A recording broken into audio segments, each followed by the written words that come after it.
நீங்கள் பார்த்துக் கொண்டிருப்பது உங்கள் விஜய்.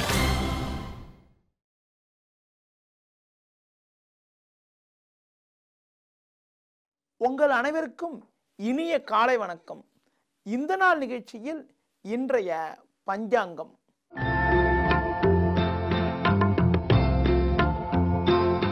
ஆறு 10/2015 புரட்டாசி மாதம் 19ஆம் தேதி செவ்வாய்க்கிழமை.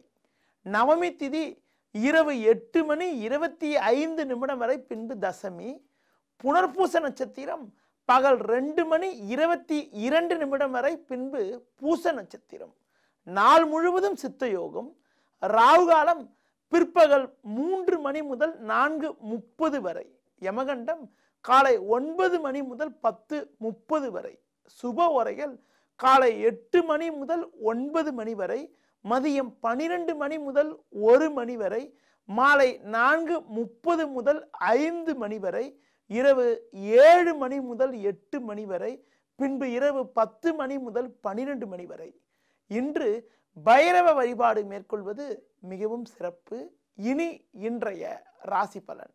மேஷ ராசி நேயர்களே, பஞ்சமஸ்தானத்தில் குருவும் 6இல் சூரியனும் சஞ்சரிப்பது உங்கள் பலத்தை அதிகரிக்கக்கூடிய ஒரு நல்ல அமைப்பு என்றாலும், 4ஆம் வீட்டில் சந்திரன் சஞ்சரிப்பதனால் கொடுக்கல் வாங்கல் விஷயத்தில் சற்று நிதானத்தோடு செயல்படுவது, அலைச்சல்களை குறைத்துக் கொள்வது மிகவும் நல்லது. ரிஷப ராசி நேயர்களே, முயற்சி ஸ்தானமான 3ஆம் வீட்டில் சந்திரனானவர் வலுவாக அமையப்பெற்று 5இல் புதன் சஞ்சரிப்பதால் நீண்ட நாளிய கனவுகள் எல்லாம் நிறைவேறி எல்லா வகையிலும் அனுகூலங்கள் இருக்கும். கடன் பிரச்சனைகள் விலகி சேமிப்புகள் அதிகரிக்கும். தொழிலில் லாபம். வேலையாட்களுடைய ஒத்துழைப்பானது சிறப்பாக இருக்கக்கூடிய ஒரு நல்ல அமைப்பானது இன்றைய நாளில் இருக்கிறது. மிதுன ராசி நேயர்களே, செவ்வாய் 3இல் இருப்பது அற்புதமான அமைப்பு என்றாலும் 2இல் சந்திரன் 4இல் சூரியன் சஞ்சரிப்பதால் தேவையில்லாத அலைச்சல்கள் ஏற்படலாம். ஒரு புறம் பண வரவுகள் சிறப்பாக இருந்தாலும் வீண் செலவுகள் ஏற்படும் என்பதால் கொடுக்கல் வாங்கல் விஷயத்தில் சற்று நிதானத்தோடு செயல்படுவது மிகவும் நல்லது. கடக ராசி நேயர்களே, ஜென்ம ராசியில் சந்திரன் வலுவாக அமையப்பெற்று 3இல் சூரியனும் ராகுவும் சஞ்சரிப்பதால் நல்ல பதவி ஒன்று உங்களை தேடி வரும். குடும்பத்தில் நிலவிய நெருக்கடிகள் விலகி அமைதி ஏற்படும். சிம்ம ராசி நேயர்களே, 2ஆம் வீட்டில் சூரியன் ராகு 12இல் சந்திரன் சஞ்சரிப்பதால் தேவையற்ற நெருக்கடிகள் ஏற்படும் என்பதால் எதிலும் சற்று நிதானத்தோடு செயல்படுவது நல்லது. எடுக்கும் முயற்சியில் சிறு சிறு தடங்கல்கள், வீண் பிரச்சனைகள் ஏற்படலாம் என்பதனால் கோபத்தை குறைத்துக் கொள்வது மிகவும் உத்தமம். கன்னி ராசி நேயர்களே, 11ஆம் வீட்டில் சந்திரனும் 3இல் சனியும் சஞ்சரிப்பதால் நினைத்ததெல்லாம் நடக்கும். ஒரு புறம் பண வரவுகள் சிறப்பாக இருந்தாலும் 12இல் குரு செவ்வாய் சஞ்சரிப்பதால் கொடுக்கல் வாங்க விஷயத்தில் சற்று கவனத்தோடு இருப்பது, செலவுகளை குறைத்துக் கொள்வது மிகவும் நல்லது. துலா ராசி நேயர்களே, 10ஆம் வீட்டில் சந்திரனும் லாபஸ்தானத்தில் குருவும் செவ்வாயும் சஞ்சரிப்பதால் சகல விதத்திலும் அனுகூலமான பலன்கள் ஏற்படும். உத்தியோகத்தில் மேன்மைகள் அதிகரிக்கும். உங்கள் மீது இருந்த பழிச்சொல்கள் எல்லாம் விலகி சாதகமான பலன்கள் ஏற்படும். குடும்பத்தில் கணவன் மனைவிடையே ஒற்றுமை அதிகரிக்கக்கூடிய ஒரு இனிய நாளாக இன்றைய நாள் இருக்கும். விருச்சிக ராசி நேயர்களே, 2 நாட்களாக 8இல் சஞ்சரித்த சந்திரன் இன்று காலை முதல் 9ஆம் வீட்டில் சஞ்சரிக்க உள்ளதால் உங்களுக்கு நிலவிய சந்திராசிரமம் முடிந்துவிட்டது. அதனால் மனக்குழப்பங்கள் விலகி படிப்படியான ஏற்றங்கள் ஏற்படும். 11ஆம் வீட்டில் சூரியனும் ராகுவும் சஞ்சரிப்பதால் நீங்கள் எதிர்பார்க்கக்கூடிய உதவிகள் கிடைக்கும். நிம்மதி ஏற்படும்.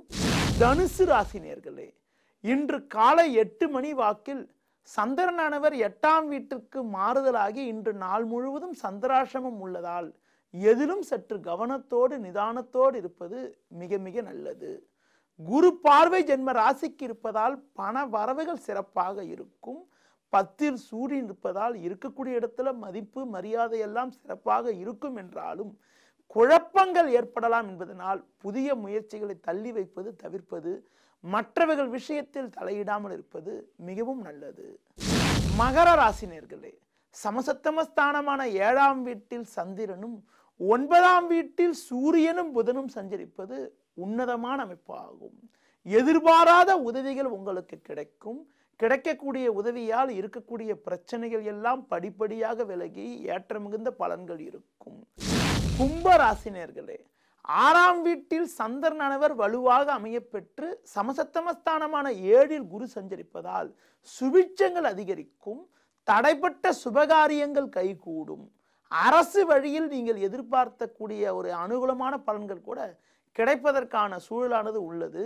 உடன் இருப்பவர்களுடைய ஆதரவானது சிறப்பாக இருக்கும். மீன ராசினியர்களே, 5இல் சந்திரன் 6இல் செவ்வாய் சஞ்சரிப்பதால் இருக்கக்கூடிய பிரச்சனைகள் எல்லாம் படிப்படியாக குறைந்து ஏற்ற மிகுந்த பலன்கள் இருக்கும்.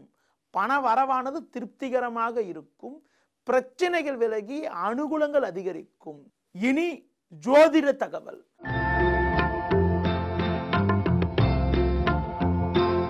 தசாபுக்தி யாருக்கு யோகத்தை தரும் என்பதனை பற்றி பார்க்கின்ற பொழுது, பிறக்கின்ற பொழுது இருக்கக்கூடிய 9 கிரகத்தை ஜாதக கட்டத்தில் அமைத்து பிறந்த நேரத்தை குறிக்கக்கூடிய ஸ்தானம் என்பது லக்னமாகும். அந்த லக்ன பாவத்திற்கு சாதகமான ஸ்தானங்கள்ல கிரகங்கள் அமையப்பட்டிருந்தால், அதாவது சாதகமான ஸ்தானங்கள்ல அமையக்கூடிய கிரகங்களுடைய திசை அல்லது புக்தி நடைமுறையில் நடக்கின்ற பொழுது ஏற்ற மிகுந்த பலன்கள் இருக்கும். ஒரு லக்னத்திற்கு சில ஸ்தானங்கள் நல்ல ஸ்தானம் என்று இருக்கிறது, சில ஸ்தானங்கள் மறைவு ஸ்தானங்கள், கெடுதிகளை ஏற்படுத்தக்கூடிய ஸ்தானங்கள் என்று உள்ளது. பொதுவாக லக்ன பாவத்திற்கு கேந்திர திரிகோண ஸ்தானங்களில் இருக்கக்கூடிய கிரகங்களுடைய திசாபுக்தியானது சாதகமான பலன்களை தரும். அடுத்து தன லாபஸ்தானத்தில் இருக்கக்கூடிய கிரகங்களுடைய திசாபுக்தியானது சாதகமான பலனை தரும். 6, 8, 12இல் அமையக்கூடிய கிரகங்களுடைய திசாபுக்தியானது சாதகமான பலன்களை தராது. அடுத்து பார்க்கின்ற பொழுது ஒரு லக்னத்துக்கு என்ன அதிபதியோ அந்த அதிபதிக்கு நட்பு கிரகங்களுடைய திசாபுக்தியானது மிகவும் சாதகமான பலன்களை உண்டாக்கும். இதனை பற்றி விளக்கமாக வருகின்ற நாட்களில் உங்களிடம் கூறுகிறேன். மீண்டும் நாளை காலை சந்திக்கிறேன். நன்றி, வணக்கம்.